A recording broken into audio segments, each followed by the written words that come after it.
ताज्या बातम्यांसाठी ABP माझाला subscribe करा आणि बेल आयकॉन प्रेस करा।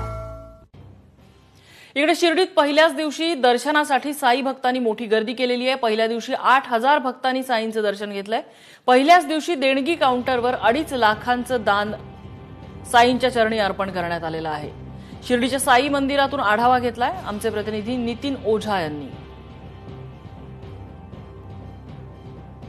दुसरा दिवस आहे आजचा मंदिर सुरू झाल्यावर आणि दर्शन पास घेण्यासाठी भाविक मोठ्या संख्येने आता दर्शन काउंटरवर येत आहे।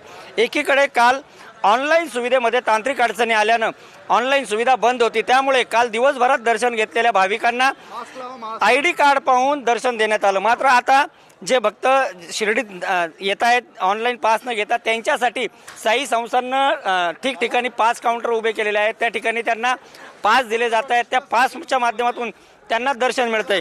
एकूणच जर पाहिलं तर काल पहिल्या दिवसभरात साई भक्तांनी जी शिर्डीत हजेरी लावली होती त्यानंतर तब्बल देणगी काउंटरवर 2.5 लाखांची देणगी सुद्धा प्राप्त झालेली आहे। 8 महिन्यानंतर कुठेतरी आता साईबाबांचं मंदिर सुरू झालंय आणि त्यामुळे कुठेतरी आता साई भक्तांची जी ये-जा आहे ती सुरू झालेली आहे। शिर्डीकडे येणाऱ्या भक्तांची संख्येत वाढ होते आणि त्यामुळेच कुठेतरी आता साई संस्थान देखील त्या दृष्टीने प्रयत्न करते। एकीकडे ऑनलाईन पास आवश्यक मानणाऱ्या साई संस्थांच्या ऑनलाईन सुविधेत मात्र अनेक तांत्रिक अडचणी समोर येत आहेत।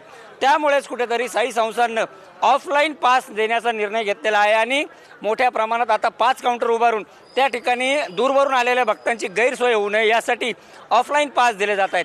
या सगळ्या पार्श्वभूमीवर आता नेमकं साई संस्थान पुढे काय काय उपाययोजना करते हे पाहणं महत्त्वाचं असेल। नितीन ओझा, एबीपी माझा, शिर्डी।